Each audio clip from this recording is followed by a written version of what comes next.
Are we live? I Yep. think we're live. Oh, okay. Oh, we're live. Hey, welcome back to the MMA Prospectus. This is Zane Simon. I'm joined by Patrick Wyman and Tom Grant, as always. It's been an exciting and harrowing week for all three of us. I think at this point we're just about at the end of our tether, but we're here to discuss the prospect world. Yes, Wyman has given up already on the show and whatever we were going to talk about. So instead, we're just going to listen to 30 minutes of him complaining and grabbing his head, going like this. Hey, I hey, think, you know I'm the most givable one of the crew, and you're just jealous of that. You hate me because you ain't me.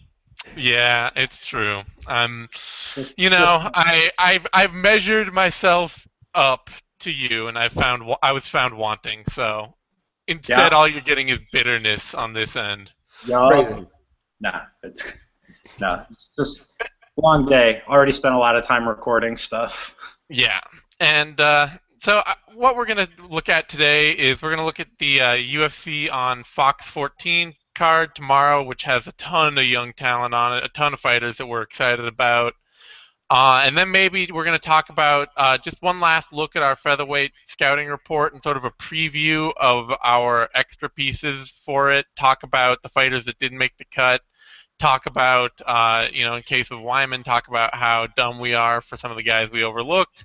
And, just get into that a little bit more. And then maybe if we have time at the end of all this, take a look back at last week's Boston card and how the prospects on it performed.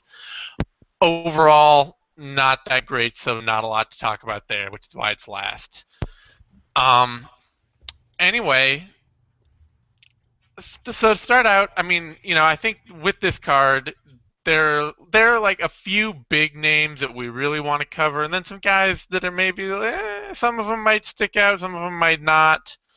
The first guys obviously are Irakin, Bektis, and Aliyev and Tumanov. Those are really I think the four guys on this card that I'm really excited for. Tom, who are you excited for most? I'm really excited to see Mirsad Bektic fight again. I'm really pumped to see him get back in the cage. I'm always down. I'm always down. Oh, I lost him for a Iroken fight, just because there's a high probability of someone hitting the canvas really hard in that. So probably those two fights I'm most jazzed for. But I mean, let's be honest, it's everyone's tuning in to watch Nikita Krylov. It's true. That was It's such a so great true. that was such a great setup for that. Like, well played, Tom. Well played. I got to give you credit. Pat, any? I am most stoked about Mirsad Bektic. I think he is still one of the very best prospects on the face of the planet. I had a chance to talk with him last week. I talked with his head coach Ricardo Laborio today. He is. I mean, he's a physical specimen. He's just a monster physically, incredibly strong, incredibly explosive, incredibly fast. He's got ridiculous. He's just got just ridiculous physical gifts. But he's also been born and raised in that environment at American Top Team. He's been training there since he was still an amateur. The story goes, the very first day he drove all the way from Nebraska down to South Florida, went straight to the gym, walked in, and the first thing he did was jump in and start sparring with Mike Thomas Brown when Brown was getting ready, I think, to fight Nam Fan, maybe. Nam Fan or Diego Nunez. And Bektic walked right in, got in there with him, and got clobbered by a Mike Brown overhand right in that sparring session. But I think that says a lot about who Mirsad Bektic is, where he comes from, and what kind of talent and potential he had. Everybody who's close to him talks about what a monstrous work ethic he has. Laborio talked about that a lot. Just how hard he works. Bektic talked when I spoke with him on the MMA rounds this week. Bektic talked about how he's had to work hard to kind of keep himself in check.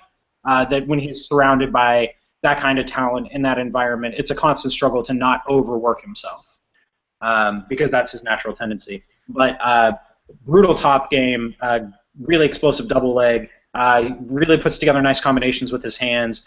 And this looks to be a good matchup for him to kind of take the next step and showcase the improvements that he's made. Yeah, and just an absolute beast in the clinch. Yeah, I mean, he talks a lot about George St. Pierre and how George St. Pierre, I accidentally used the phrase when I was interviewing him, hero. Bektic was quick to tell me no, George St. Pierre is not his hero. But he's somebody that he's very consciously modeled his game after. He's really big on phase shifting. He thinks a lot about transitions, about how he's going to cover his takedowns with strikes and vice versa. He takes a lot of inspiration from GSP's game over the years. And I don't think the comparison, frankly, is all that far off, except that Bektic, if anything, compared to where GSP was at an equivalent point, is maybe further along in terms of the development of his skills and has more in the way of natural power in his hands. But it's the fact that it's not like a laughable comparison, I think, says a lot about this kid's talent.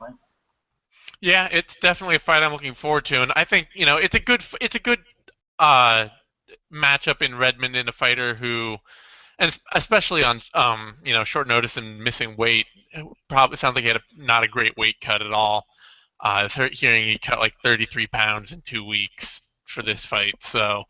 At that point, it's probably there's a good chance it'll be a showcase. I mean, Redmond's the kind of guy who I would say is probably a little more well-rounded right now in terms of just like how his overall game is together. Like he actually has a pretty good style going, but he's physically is not comparable. I think it's either Bektic by decision or TKO or Redmond by submission if he can kind of latch onto something Hail Mary. So Yeah, I would expect Bektic probably in this case by TKO because he puts a really frenetic pace on people, and once he gets you down on the ground, he beats the snot out of people. And I mean, there's obviously like regional MMA. We see a lot of things, but I think at least two of his fights that I watched, he finished opponents with ground and pound inside their own guard without having hurt them on the feet, which is and not an insignificant thing to do because of how defensible the guard position is. And he's really good at just stuffing guys up against the cage and beating the snot out of them. He's Bektic's specialty. When you watch him get a fight to the ground, the way his strength really comes through is in his posture in the guard. That it's almost impossible on your back, no matter how strong you are. I mean, Chaz Skelly is like a brutally strong dude himself, and Skelly couldn't control his posture. Bektic has been inside the guards of some guys who have really good guards on the regional scene. The last guy he beat before he came to the UFC is a guy named I think it was Joe Pearson. And Pearson is one of these, regional journeymen. I think he's got like 60 fights on his record, like 40 and 20 or something like that. But really, his specialty is guard grappling, and he's submitted like solid prospects off his back. He pulled guard on Bektic, and he was tapping to strikes in about 45 seconds after that. Yeah, the triangular strangler. Yes, he's actually like he's even a record holder in MMA, I believe. Yeah, I think he has the most triangle choke finishes of anybody. Yep.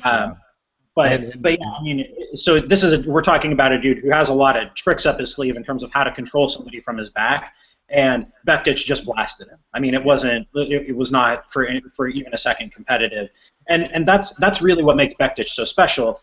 A lot of guys come into the UFC with a good top game. That's a skill set that carries you a long way on the regional scene. Is just the ability to work somebody over from top position. Rarely do you see somebody who is just going to blast the crap out of you within seconds of getting you down, because you can't hold him. You can't control his posture. You can't latch onto his head. It's impossible to control him with overhooks. Wrist control is essentially worthless. It is a plus skill set. And the fact that he can blast W in the middle of the cage even without a setup, he sets up his takedowns well, but the fact that even in the middle of the cage he can get in on your hips and showcase just tremendous drive and explosiveness, it's awesome. Yeah. Mm-hmm. I'm sensing the Pat's like lukewarm on his prospects. Oh, very lukewarm. Yeah, I'm done talking. I got nothing left for the day. He was and I think it's worth mentioning that when Pat was doing prospect work for Bloody Elbow, that he was his #1 prospect for the Search for Future Champions series. So obviously there's a lot of talent there. I know that for heavyweight, Zane and I we hadn't made like a full search yet of heavyweights, but Oh God, I'm blanking on his name. Arokin was one of the guys that we had tagged pretty early on as a guy that we absolutely had to look at. Well, I, Uh, I would argue even to the point that I have scouted heavyweight, especially scouting, because scouting light heavyweight, a lot of what I went through to do that was to go out and look at tape on heavyweights and see which of these guys was going to drop down and which of these guys probably couldn't stay in the division of the top heavyweights out there because, I mean, that's one of the ways you're going to get light heavyweight talent really at this point. And I would, as just a casual, not an in-depth scout, but I would say that Konstantin Arokin's number one of all the guys I've seen. I mean, there are some guys I think out there that could be competitive. I mean, I know there are guys like Tybura and some of the Polish and other Russian guys, but nobody who really compares for raw physicality and athletic ability. Like just the athleticism is really the thing that I think he has easily head and shoulders over every other rising heavyweight in the world. I, And that's I what would I would agree. He's probably one of the better heavyweights at athletes at heavyweight that I've seen, and he already has some pretty big names on his resume in terms of heavyweight and light heavyweight wins. I mean, he beat Brett Rogers, he knocked out Sokaju, he just knocked out Dave Huckabee to get into the UFC. So he's got some names. He's been in there with some higher level dudes, and he's built like a fire hydrant. He's not a tall heavyweight, but you'd also be hard put to describe him as undersized for the division because he's about as broad as he is tall. Um, really strong in the clinch and good power even for heavyweight. He just puts guys out. I don't think he's a perfect fighter, and I don't think Zane, I don't think you would assert that either. But his movement isn't necessarily great, and he doesn't really throw much in the way of strikes. So I think he could get stuck kind of on the outside in fights and end up having fights in which kind of the whole fight goes by and suddenly like you kind of realize that not much really happened in. But he's gonna connect some punches on guys in the UFC, and they're just gonna go to sleep. Yeah, I got to say, I'm not quite that high on Erohin for exactly that reason, that he doesn't have a backup plan at all. Like his plan A is to bomb you with just some of the most brutal, ridiculous punches you've ever seen in your life. And chances are, if he touches your chin, you're going to go out. But he has nothing in the way of a backup plan at all. So if you're content to kind of jab him or kick him from distance and kind of circle and avoid and stay away from his right hand, he doesn't have a way of dealing with that. Like he doesn't really have another way of getting after you. He does have a lot of setups. Once you're in his range, he's got a lot of options for you. He'll work the body a little bit. He'll throw the occasional low kick. He can throw both moving forward and on the counter, but he doesn't really have stalking footwork. He's not really the kind of guy who's going to push you towards the ropes or towards the fence and try and cut off your angles. That's not really his game. He doesn't have the really kind of defined footwork to cut off your angles, and try and herd you into his shots. But if you stray into his wheelhouse, he will put you to sleep. So I think the other piece of this, and the other reason I'm not quite as high, is because when you're looking at one of the big differences between guys in the UFC and guys outside of it, one of the big factors in that is just durability. Just can you take a shot? And guys in the UFC, they may not be any more skilled necessarily than guys outside of it, but they are a lot better able to take a shot. They can eat those, and so I'm wondering when we put Erohin in there against the kind of competition he'll fight in the UFC, if there are going to be guys who just shrug off his punches and outland him to a comfortable 3-round decision. Yeah, I think I guess my only thing that I would say to that is first of all it's heavyweight, and so backup plans and footwork are like a distant imaginary thing to 99% of that division. And given his relative inexperience in terms of how long his career is, I mean, I think he's only been fighting for like 2 years as a pro. Though there's a lot of time for that to develop against while facing the Victor Pestas and or even Derek Lewis's of the world. Like there are plenty of guys in the UFC who are just going to try and walk at him and bomb him and hope that that works for them. I was gonna say just gonna throw out some names because it's one of those things where even with his flaws, I think it's pretty easy for him to exist in the top like half of the heavyweight division because Rudon Potts, Well, yeah, Walt Harris, Soa Palele, So Jared so it, so it beats Erohine at this point. Like maybe. I'm not so it sure about absolutely that. beats Erohine. yeah. I mean, Like I he beats him if he can wrestle him to the ground. mm, I mean, yeah. I absolutely think there are guys in the UFC in the heavyweight division who could make his life difficult and easily outpoint him. And but there are plenty of guys in the UFC who will be more than happy to play his game in the division. I mean, and there's more than a couple guys in the heavyweight division that at this point I can see him easily existing in the middle of the heavyweight division. And if he adds to his game, he could potentially move up. But he's also I mean, he hasn't been fight. I mean, professionally speaking, he's only been fighting for what, 2 years, three Yeah. years. And obviously he's 33, so there's that. But I think there's Heavyweight, these things aren't that important. yeah, at heavyweight thing. I mean, we just had two guys we just had two guys who fought in Pride fight for the interim heavyweight belt. So I mean, Krokop's heavyweight back. Crow Cop's back in the UFC. It's a weird division. I wouldn't go so far as to say the man's back.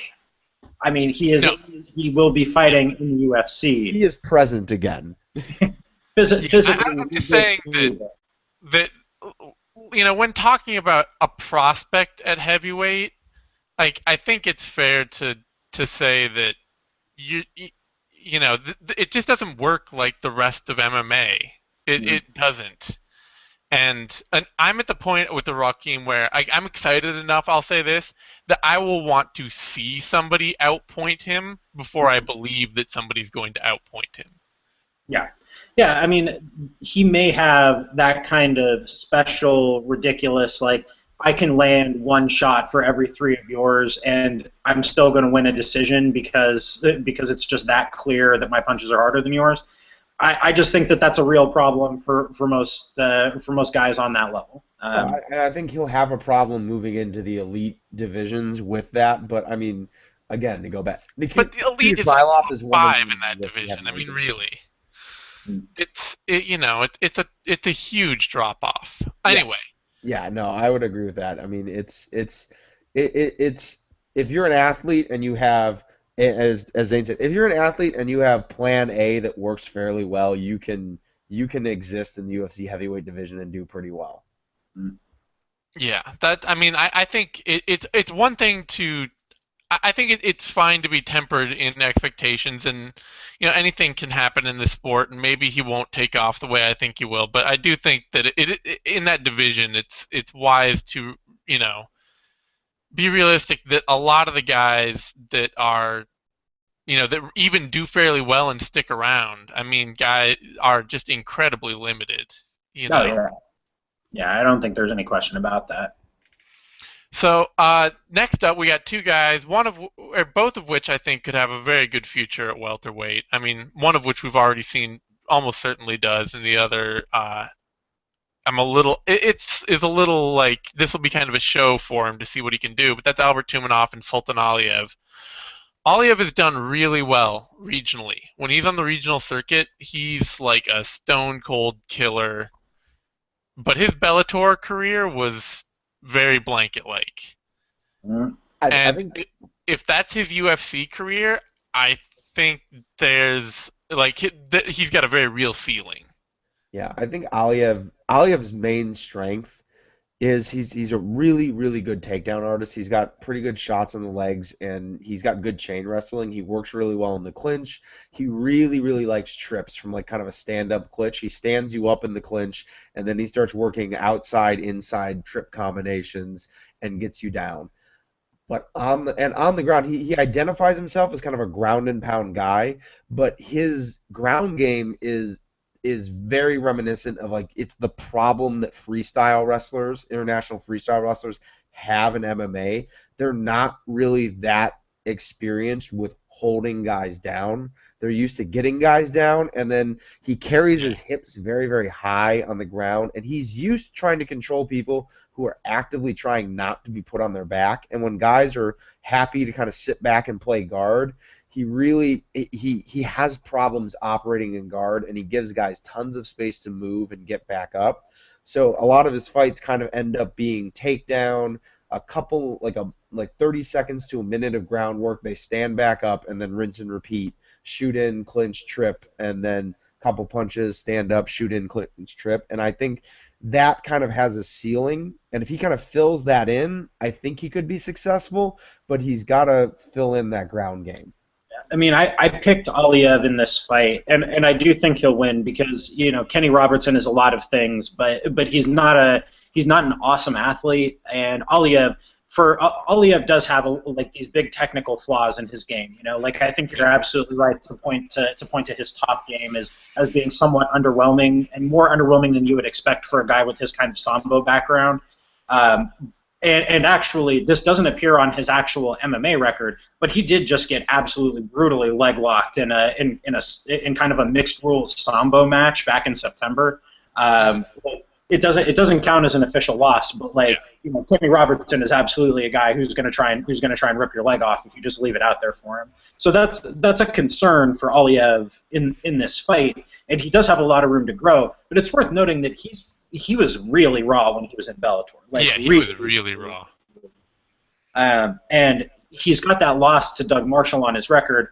He didn't lose that fight. No. He didn't do much, but Marshall did nothing to deserve winning that fight. He just kind of laid on his back, and it was like, well, I prefer the guy on the bottom's inactivity to the guy on top's inactivity. And it was just a brutally terrible fight. But do not, under any circumstances, do yourself the disservice of wasting 15 minutes watching it. But I'm not sold on him having a ton of long-term potential. I do think he's kind of an interesting fighter because the physical gifts are there. He's a good athlete. He really does have a strong clinch game. I think Tom is absolutely right to point out the work he does with kind of inside-outside trip combinations. He's definitely a throwing kind of sambo guy. That's very clear his wheelhouse. And the striking is kind of secondary. It looks a little awkward. A lot of what Tom calls sambo strikes. Kind of single shots with a lot behind them and not much in the way of craft there. He is interesting. I mean, I think that if he's with the right coaches, he could improve and be kind of like a top 20, top 25-ish welterweight.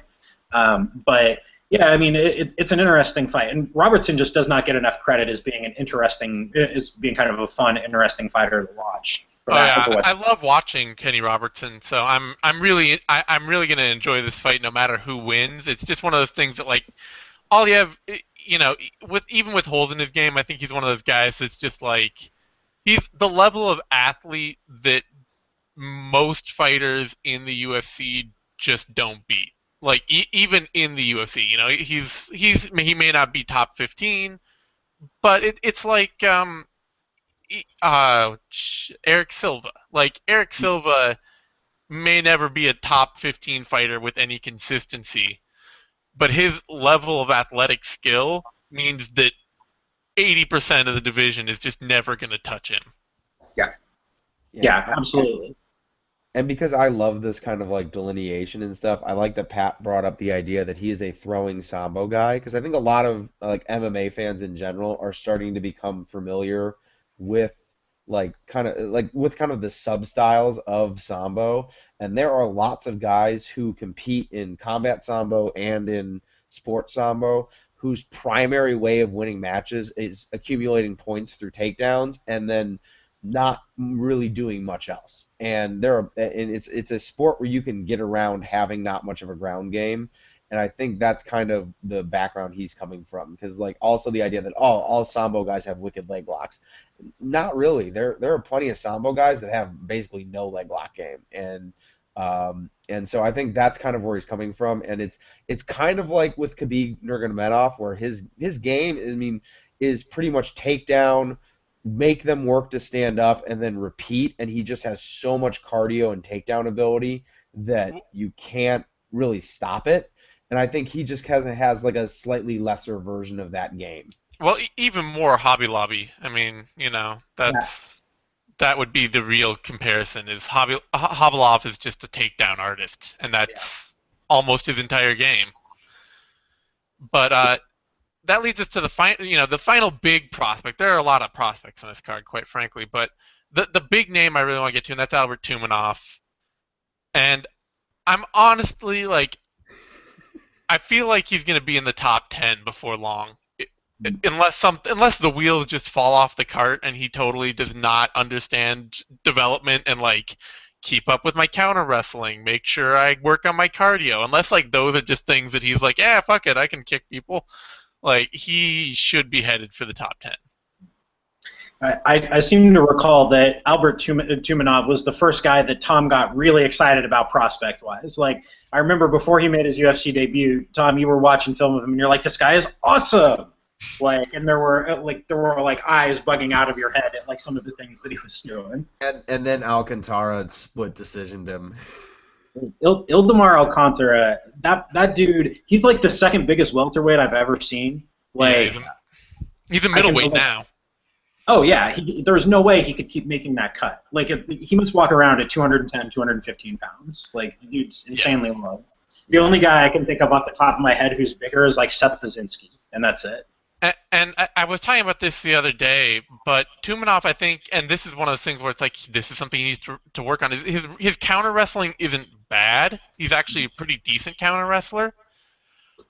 But if he gets taken down, he kind of goes like he doesn't have this like, oh, and here's how I'm going to artfully and easily stand back up. It's like, oh shit, scramble, scramble, scramble, scramble, scramble. I'm gonna get up, I'm gonna get up, I'm gonna get up, and he just burns a shitload of energy. Yeah. And then suddenly, like we saw in that fight, he basically dominated Alcantara for like the first 4 minutes of that fight, and then suddenly all of his gas tank is gone, and he's just in survival mode the rest of the way.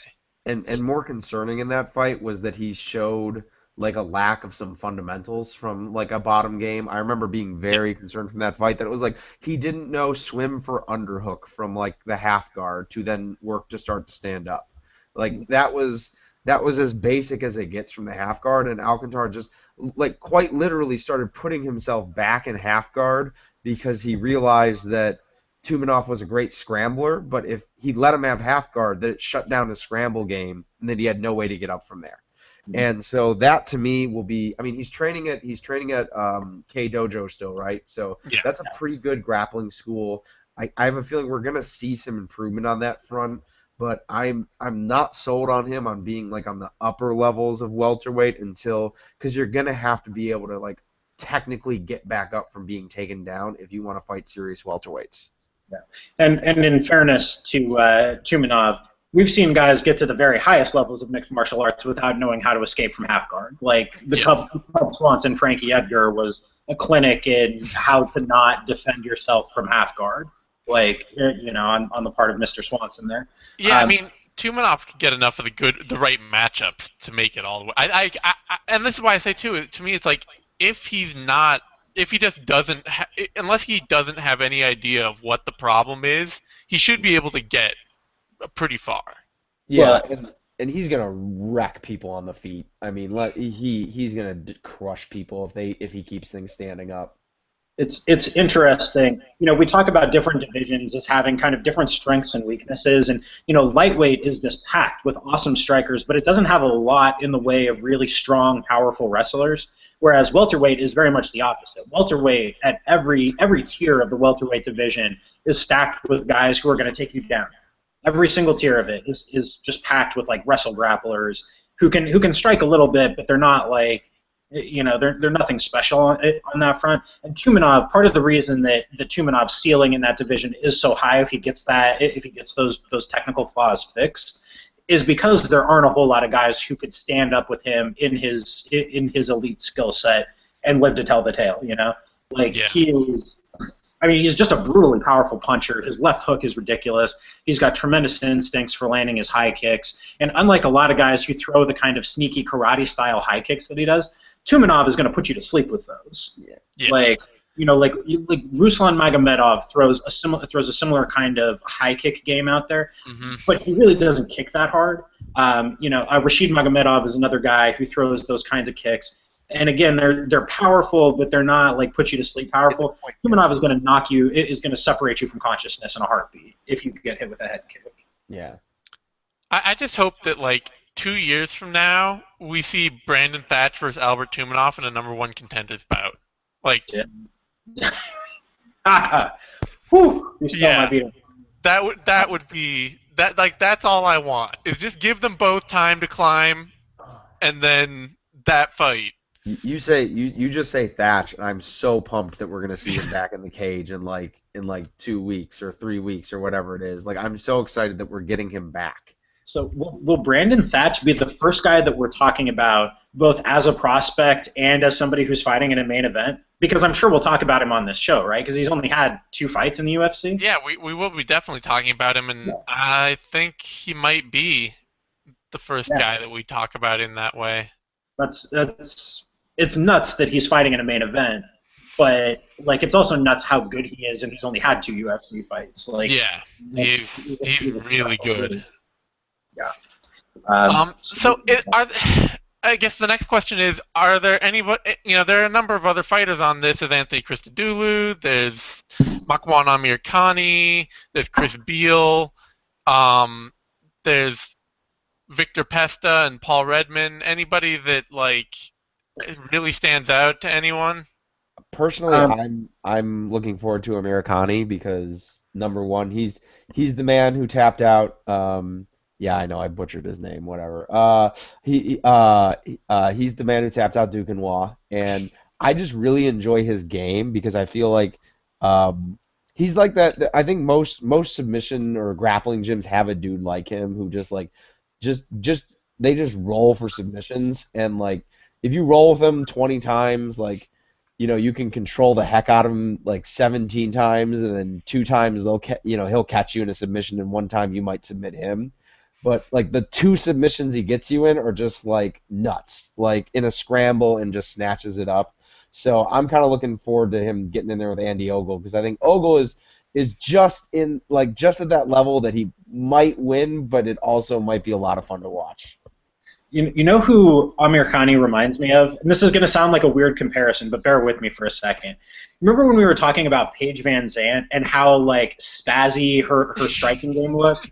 Like all respect to Van Zant, who since then has developed really enormous strides, but her striking game for a long time looked really like spazzy and jerky and weird. That's Hmm. what Amir Khani's grappling game looks like. It's really spazzy and weird, and he goes for strange things, and he puts himself in these really like oddball like positions that Eddie Bravo couldn't come up with, no matter how fucking stoned he was. Like it's really kind of a bizarre game, and like it's fun to watch because he really could like submit anybody in any given fight, and then on the other hand, most of the time he's just going to look horrible and get ground down by guys who are technical enough to like recognize to like pick up on his next spazzy move before he does it. But to answer your question, other guys that I think that are worth talking about, I think Redmond is probably worth discussing. He's got a nice little game for Yeah. himself. Um, he specializes in the toe hold, which is a weird submission. We don't see that very much, but he's got a lot of different setups for it. It's interesting. He's really put together a nice little aggressive counter boxing game. He's one of these dudes who likes to move to the edge of the pocket, draw out your response, and then come back with like 3 or 4 punches of his own. I think like kind of a poor man's Ross Pearson without the defensive savvy. It's an interesting game.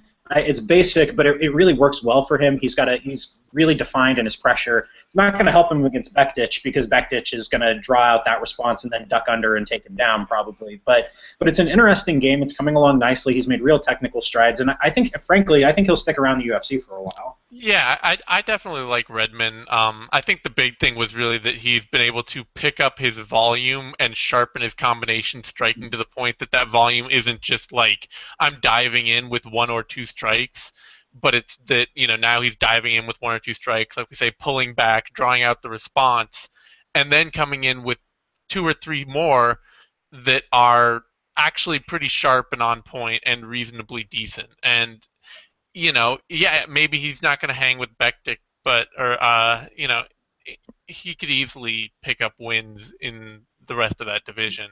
He's actually got a lot in common with, and I'm fairly sure they're teammates, so this would make sense. His boxing game is a lot like Neil Series is. They are teammates, yeah. Yeah.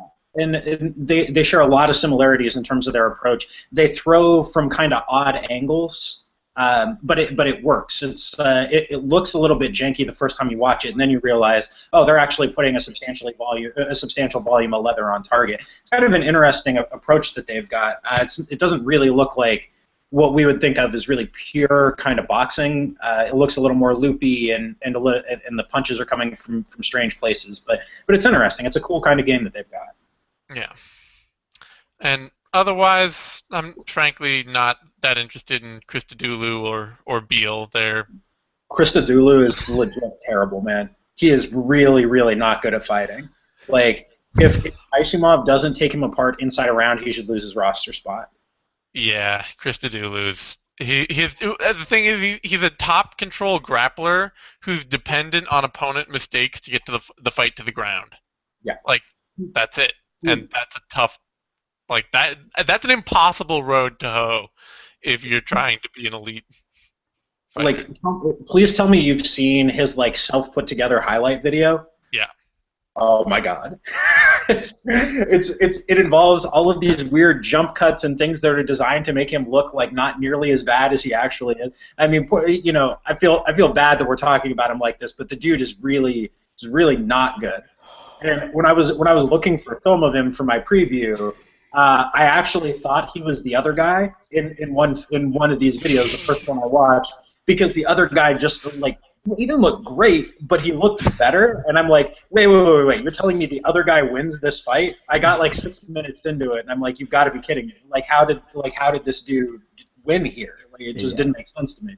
So was this his fight in Thailand, in like Asia? I think it probably was. I can't remember which one, but I remember thinking, like, wow, this dude isn't too bad. And then, like, wait, what? Oh, that's not, yeah. Yeah. I have definitely done that when you're looking for a guy and he like changes hairstyles on you or something, and you're like, wow, he looks great, but totally different. Oh, that's not him. That's not him. Yeah, this actually happens. I think this happens to all of us fairly often when you're looking at guys who don't have pictures on their Sherdog pages, and you don't know what they look like. Like, it happens all the time. Yeah. All the time for me. Like, where did that kicking name come from? That I don't remember that at all. Oh, he just got. Oh, okay, I see it now. Yeah, there we go. Yeah. Otherwise, I will say this: I don't think Pest is going to beat Arakin. I don't think he has many chances to, other than perhaps just hooking up, being able to keep him in the clinch long enough to institute his ground game. But it just doesn't seem like a likely route. I can see him coming off looking like a poor man's Phil Davis at range, trying to kick with him at distance, but Pesta doesn't really kick very hard, and it's one of these weird things where I watch tape on him, and it's almost like magic, where the moment he actually touches somebody and like gets a grip on them, he is like 5 times the fighter that he is when he's on the outside trying to strike. It's like suddenly all of his hooks and his dirty boxing just like tightens up instantly.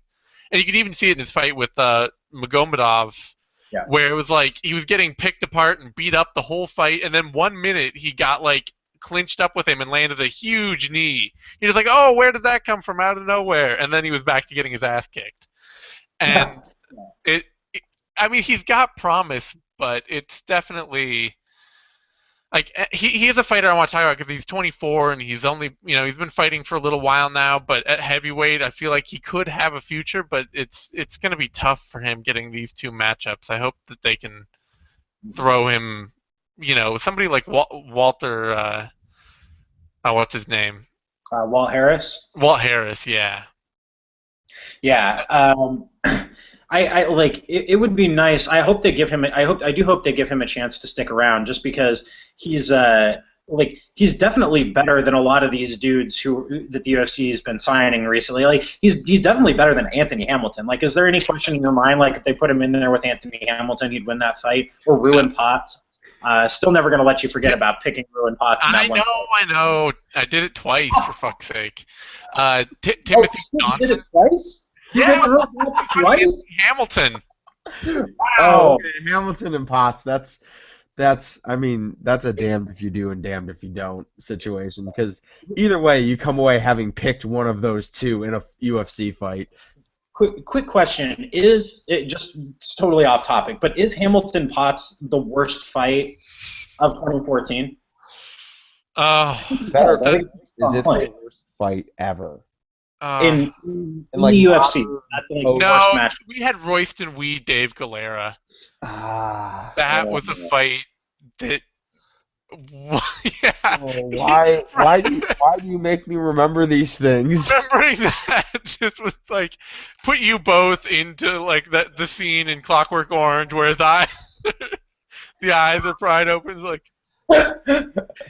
That was the first Fight Pass card too, wasn't that? Like it's never gonna leave my consciousness because it was like the first Fight Pass card, and that's the first thing I think of when I think of that card. And wasn't Anton like pumping? Who was he like totally getting behind in that fight? No, I think he was giving Galera some love for being like Filipino. Yeah. But something like that. It was miserable. Anyway, that we've covered UFC on Fox, giving ourselves a brief interlude into the vortex of hell that is some of the worst fights of the last year. Let's talk a little bit about the 2014 scouting report or 2015 scouting report a little because that is good times and fun.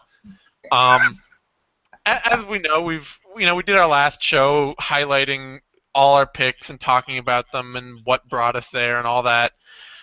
And now that you've had a week to ruminate on it, and I know you have, Patrick, I want to hear, where did we go wrong? Yeah, I mean, I think that there are three fighters that I would have talked about that did not appear in your top 10. And to some extent, this is just a difference in emphasis in the things that you guys think are important and that I do. And I think that's natural, and I think that's okay. Now, with that said, Herbert Burns should have been on your list. He's the brother of Gilbert Burns, who's a UFC lightweight, trained with the Black Zillions, is a really, really excellent fighter. So I think Herbert Burns should have been on your list. Really, really talented grappler, really fantastic in transition. That's Tom's fault. I liked Burns. I thought he was good, but Tom was all shitting on him. What? And part of I didn't actually realize that he was brothers with Gilbert Burns. I thought he might have been, but I also thought that would just be too strange to like be Brazilian, like have and name your kids like Herbert and Gilbert. Like they look exactly alike. Just I haven't taken enough time to put them next to each other. So yeah, I mean they're not at all the same fighter. They really fight a lot differently. Herbert is probably not the athlete that Gilbert is. He's still a plus athlete, but Gilbert is in a special class of his own. But he is a really opportunistic grappler. He finds a lot of his specialty is taking the back. He finds a lot of ways to get there. Really has some outstanding, very fast back takes. Has fought against pretty good competition in 1FC on his way up. Trains at Evolve. Spends a lot of time there. And I think his game will translate very well to American competition. Should he make that leap? I think he's a tremendously talented guy with a lot of upside. And again, he's only 26. He's got a lot of room. He's got a lot of room yet to grow. The other guy I like a lot is Levon Makashvili. He's a Georgian immigrant to the United States. He's got a very strong wrestling game. He's got a strong striking game. He doesn't throw as much as he might, but I think a lot of that has to do with inexperience. He's currently fighting in the Cage Fury organization. He's their featherweight champ. He beat Alexandre Bezeha, Bellator veteran, after losing to him the first time they fought back in August. I think he's going places. The Cage Fury has now a pretty long and exalted track record of sending prospects to the UFC. They've really matched them up nicely. That's something I place a lot of emphasis on. I want to know that Yeah. guys have beaten good competition, and Makashvili and Burns really have. They have beaten good competition. They've been in there with tough guys. They've been put in bad positions before, and they've come back from it. The final guy, and this is somebody that Tom and I talked about a little bit. I kind of backed off it, and now I'm coming back. Is Arnold Allen, who fights in Cage Warriors. I really think Allen has a lot of potential. He's only 21 years old. He's got a really brutal top game, really good clinch game, and he's shown improved striking over his last couple of matchups. He has never gotten a softball in terms of a fight, in terms of a matchup. He's really got a lot of experience. That served him well. Is reportedly looking to train with bigger camps. Has really taken himself out of his comfort zone. I think he's a guy with a lot of potential. Now, those are my three. I would have had them on my lists. I think I probably would have had Burns especially. I would have had him not just on a featherweight list, but on a broader list in general. I would have had him pretty high. So I think so I mean I was the one who was not as high on Burns as Zane was. I don't I would contend the fact that I shit all over him, but Hey, don't try to rewrite history, Tom. it's That's. no, I think Burns is quite good. My biggest thing is I want to number one the guys he was fighting. I mean, he faced some good competition. Um, I wasn't super impressed. I mean, his entire game is predicated on getting to the ground, and obviously, Herbert's a very good grappler, but I don't think his full grappling game has like completely transitioned to MMA yet. He's good at taking the back. He's also fought guys who, I mean, some of those guys were just absolutely giving it up in the terms of some of the guys I was watching against. I'm not super sold on the level of grappling he was going up against. Um, I think he's a really good athlete. He really goes for stuff. He kind of reminds me and kind of my like go-to comparison is like a Charles Oliveira type. Like really goes for it on the ground, and I think that could end up costing him later. But I don't disagree that he's going to be a pretty darn good fighter. And I'm also the one between the two of us who took the first look at Arnold Allen, and he was kind of like right on the cusp for me. My biggest thing for him is I think getting with a big camp is a really good thing for him because I really like his fighting style. I think he's wonderfully technical in the clinch. The one thing that made me kind of pump the brakes on him, I'm putting him in the top 10 at least this year, was his lone loss, which came to a Polish fighter whose last name I won't butcher. Rorschach, I think. Yeah, Marcin Rosek, who basically has the same style as Allen and has just simply older and has his man strength, and that kind of shut down a lot of Allen's game. And I think as he develops physically, we'll see if he adds that strength to his game. I think he could be a perfectly functional like top 10 fighter in kind of the vein of like a Nick Lentz if that happens. So I guess one of the things I want to talk about, I guess I have a couple of guys I'd like to touch on that didn't make our lists because I'm not disagreeing. I think Makashvili especially and Burns to me were in. We had this like five-way tie for 10th place, Yeah. and it eventually went to the guy that we felt had the most athletic upside and the most unchecked aggression. That was kind of that ended up being our deciding factor. Um, which was Anzor Aziev, but that's all. A couple of other guys that were on my list of just barely missing out on that top spot that should be watched out for were first of all Alexander Pedersen, who's a bit more in the sort of Hussein Askabov mode of being super young, has only been fighting for a year and a half, is 21, six pro fights, is probably a little small right now for the division, but could easily pick it up and do much better things. Has some reasonably technical striking, isn't poor anywhere. very aggressive young kid. And then another guy to watch out for, and he was too old to make our report, was Oleg Borisov. And um, he's been fighting for 3 years. He's 31, but he's one of those fighters that if he were like 25, I would be going like, oh my god, he's the next like dude is just all fast twitch muscle and power wrestling and power and power, Yeah. and he's a fighter that everybody should be looking out for because he'll be a lot of fun to watch when he gets to the next level. And the easy and immediate comparison is like a Yoel Romero, which is old, but old for like being a prospect, but holy crap, can he wrestle and is he strong? He's got just like ridiculous power in his hands, like disgusting, crazy. Like, how is it possible for somebody that small to be able to just shatter, fucking cinder blocks with their hands? That's the kind of physical gifts this guy has. I sincerely hope he gets a chance, if only because it'll be so comical because he's so small. Like, he's like generously listed at like 5'4", right? Mm-hmm. And there's no way he's 5'4". Like, he's just not.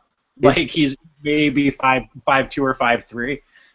But if he could fight at bantamweight, like I would love to see that. I just he really does. He really is a tremendously talented guy. It's just you don't see a whole lot of 31-year-old newbies coming into the UFC and having success. It's just not common at that weight class. Well, at his age, he's got to save his knees, and at featherweight, he doesn't have to bend to get under guys' hips. So there you go. Yeah, and I think it's also worth mentioning that all three guys that Pat mentioned are going to be covered in our extra pieces because I have Burns in my like extra of just the outstanding grapplers that we saw. And I've got a couple guys on there that I'm really excited to talk about, even if not necessarily like they're going to be top 10 guys, because we have a guy like a Chris Fishgold on there who's a really fun technician and is just like crazy aggressive with everything he goes for. He's got a really fun roll under single leg finish that he hits on guys all over the place. And once he hits the mat, he is just constantly working for a submission. And always looking to finish people off. Not the best athlete in the world. I mean, still an above average athlete for MMA, but I kind of figure he kind of slots in as kind of like a Joe Lozon type. And have you seen any of him, Pat? Yeah, I have seen some of him. I think he is not quite. His game is just not going to translate real well, I think is the big one. He's certainly talented, but he's just not quite on that level, in terms of his physical ability. He's definitely fun. He's the kind of guy who's gonna. I think he'll end up maybe having a fight or two in a bigger organization, but I think he'll eventually kind of settle in as a regional gatekeeper type. Like there are a lot of dudes like that on pretty much every regional scene. And I think Fishgold is a notch above most of them, but I don't think that his game will allow him to stick around. Yeah, and I kind of see him. That the reason I put him on here is because I feel like he's more of like an action fighter prospect than he is like an elite fighter prospect. Like if he hits on all cylinders, he could be like a curtain jerker sort of dude for the UFC who just like gets in there with some guy they think will make for like a fun match, more so than like a guy they're gonna put on like a title track. And then What's his Ian Entwistle would be like Yeah. kind of yeah. an example of that. Yeah, and it's one of those things that I mean, when we're doing these lists, obviously our top 10 lists are guys that we kind of feel have like the potential to end up being elite fighters, but promotions need guys like that too. You need your Chris Lytles and your guys like that to fill out a card as much as you need the guys on like a serious prospect track. And for the jiu-jitsu guys out there, I have three guys on here who I think are going to get all the jiu-jitsu guys all excited because in this division we have Justin Rader, who is an ADCC medalist, former wrestler, pretty solid MMA. I don't know how far he's necessarily going to go in this division, but I think I think it's pretty realistic that he catches on as like a Bellator guy or gets some undercard fights in the UFC, just based on credentials and the fact that he's got a pretty solid ground game. He's hitting like truck rolls to the back in MMA, which you don't see very often.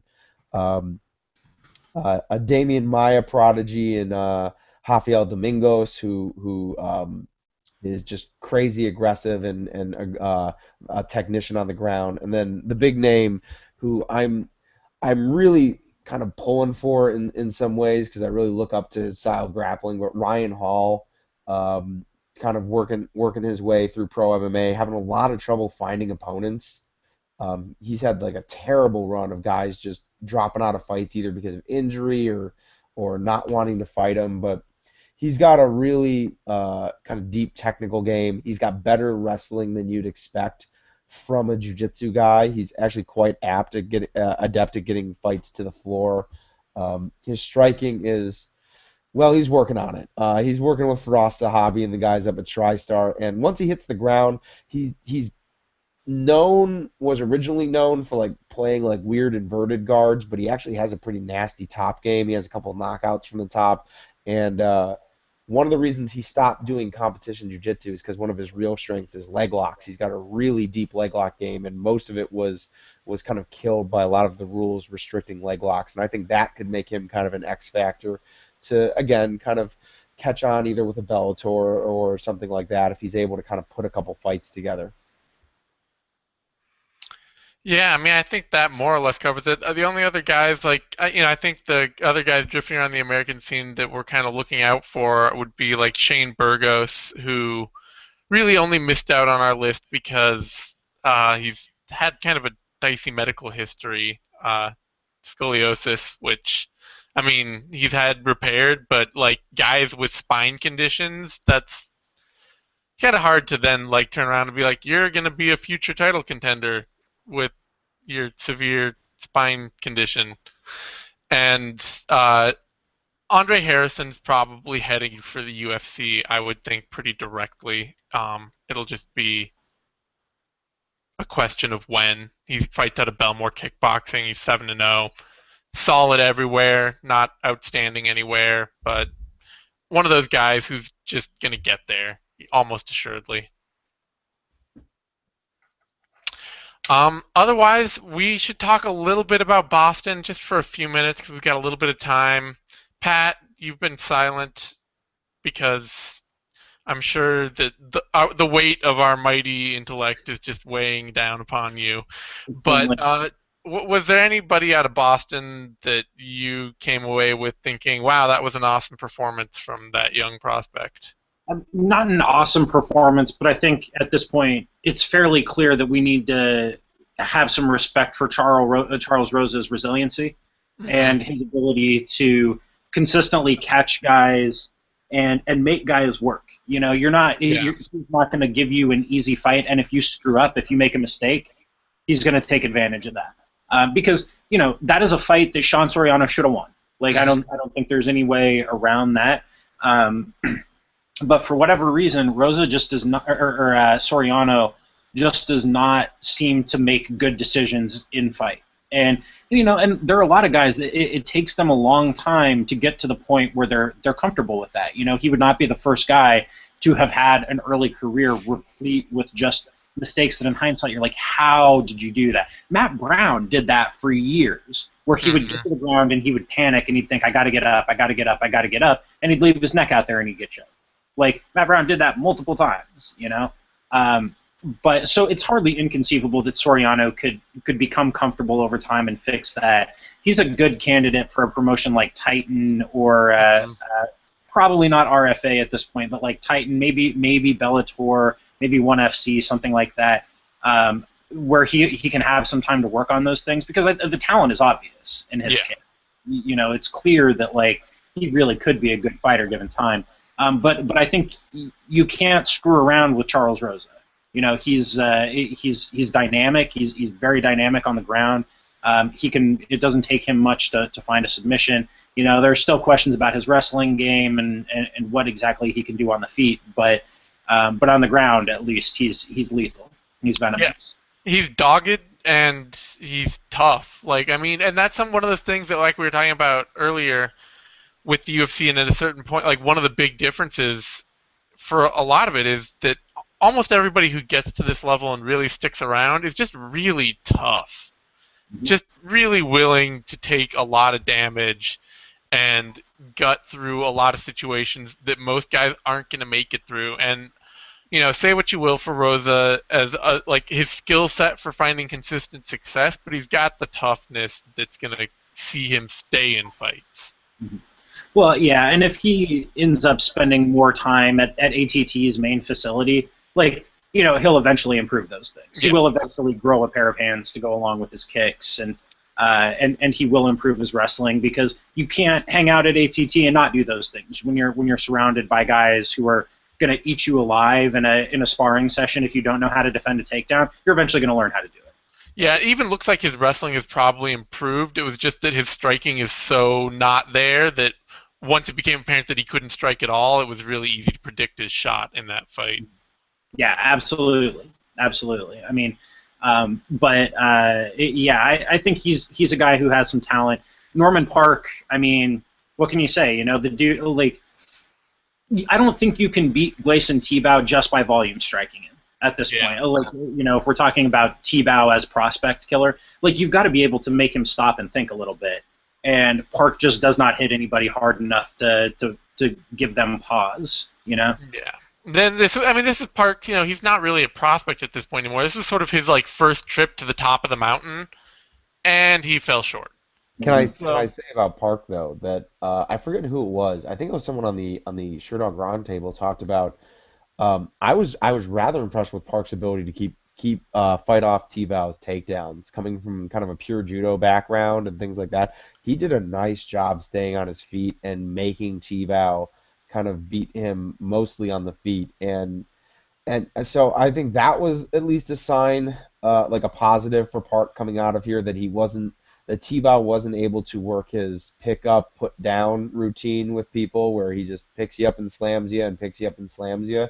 So I think that was a positive takeaway for him. But I mean, he just got Tebowed. I mean, like, it happens to a lot of people. It's like he's like the winningest lightweight in UFC history. One of the winningest fighters in UFC history. I think this was his 17th win. Yeah. In UFC. That puts him, like, I think he's tied for second or third all time. Like, It's nuts. But yeah, I mean, you're absolutely right in that this, better fighters than Norman Park have fallen victim to a T-bowing. Foremost among them, a gentleman who's fighting for a lightweight title here in a couple of months in Rafael Dos Anjos. Dos Anjos got repeatedly taken down by Gleison Tebow, and Dos Anjos is a pretty dang fine wrestler in his own right. Like, this is just a thing that happens sometimes, like. But I do think it's worrisome that that Park really just hasn't shown anything in the way of power at all.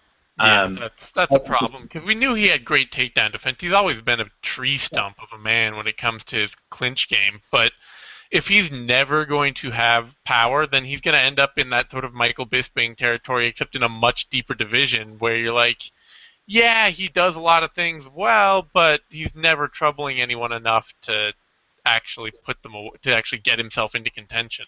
I mean, he's also a case in point in like the different levels of defensive grappling that you see once you hit the upper levels of the sport. I mean, we're talking about a guy with 20 or 12 of his 20 wins are by submission, and his submission game just disappeared when he hit the UFC. He does not have a single submission win. It's gone. And it's just you're facing a different level. If your only way to finish fights is kind of like through kind of step-by-step technical chest grappling submission, you're not going to find a lot of those at the higher level of MMA. You're going to need some power in your strikes. You're going to need to open up those submissions if that's your main way of finishing in other ways, to find them consistently. And I mean, it's not happening for him. So I mean, if you're gonna be that guy, I mean, you need to be like a fully fleshed out three-dimensional fighter to consistently win decisions in MMA. And you have to have basically no weak points for guys to key in on, and even then it's going to be hard to convince 3 judges that you've won 2 out of 3 rounds every time you go out there. Yeah, I mean, put slightly differently, I think Park is an interesting example and kind of a salient case in the difference between a plus skill set and an elite skill set. Hmm. That Park is very clearly Park has a plus top game, like a better than average top game for the division. And when he really settles in, he can drop bombs on you from top position. But think about the difference between that and somebody, to talk about a guy that we mentioned earlier in the broadcast, Mirsad Bektic. Bektic's top game, because of his physical tools and what have you, is just elite. Like, if he gets on top of you, it doesn't matter who you are, Bektic can blast you. If you've got a good defensive guard, you can mostly shut down Park's top game and scramble back to your feet. But that's the difference between elite and plus. That, like, when you get to the very highest levels of MMA, if you have one thing that you want to do, if that's how you want to win a fight, you'd better damn well be able to do it against anybody. And I just don't think that's the case with, like, not only are his offensive takedowns not elite, even if he does get you down, he's not going to be able to finish you. Yeah, I guess the only other thing I want to touch on, and it wasn't really a prospect fight, but it was sort of like a final selling me fight, was for Johnny Case, who I would actually like to see get a pretty decent bump up in difficulty of opponent next time out, because he looks like an amazingly complete fighter. Like, he's at the point where he should be. He's been fighting for like 6 years. I mean, this is the point where if you're gonna be there, you're gonna be there. But he was able to absolutely out wrestle and out grapple a guy who really only wins fights through his wrestling and grappling, and he looks great. Looks really like he could be a solid top third lightweight. Tell me if you think this is a crazy comparison, but when I was watching that fight, the name that kept coming into my mind was Jorge Masvidal. He reminded me so much of the kind of combination of skill sets that Masvidal has in terms of how well-rounded he is, that he can hurt you pretty much anywhere, he can win a fight in pretty much any phase, but then again, he's not, like, elite at anything, and he can lose a fight in any phase too. If you were to run up against a guy who were just, like, flat out better than him at something, he could lose a fight there. But I agree with you. I think he should probably get a guy who's in that top 10 to 20 range in his next outing. I mean, Yeah. it was a fun fight, even though it was one-sided, because I mean, Case won pretty much all, like 11 minutes and 54 seconds of that fight, and it was like an A-plus grinder, like, display. He just got in there, and he was just looking to beat Perez up every second he could put hands on him, be it, in the clinch, on the ground, or at range. And it was exactly the kind of, like, it's a high energy, high cardio style that just breaks guys down, and you can go a long way with that style. And it looked like a very complete version of that grinder sort of skill set, and I was really impressed by it. I remember watching it and just being like, that's what a young grinder, that's what you want a young grinder to look like when he kind of hits his stride. Yeah, it's given that we just talked about him and that they're both guys who have spent a lot of time at Alliance. Think about the difference between Johnny Case and Norman Park. Like, that there are a lot of similarities in terms of the broad outlines of their skill sets. But Case is a guy who really does have finishing ability in different phases, where Park really probably does not. Like, and they think about the added dimension that gives his game. It's the dynamic speed is what it is. Like, that's really it. It's not. I don't know that Case is stronger than Park, and in fact, I would kind of doubt he is. Doubt it. But his hands and his feet are so much faster. He's so much better at getting in and out of range. It's scrambling when he's on the ground, so he's not just locked into a position. He doesn't have to create this established power base before he can strike.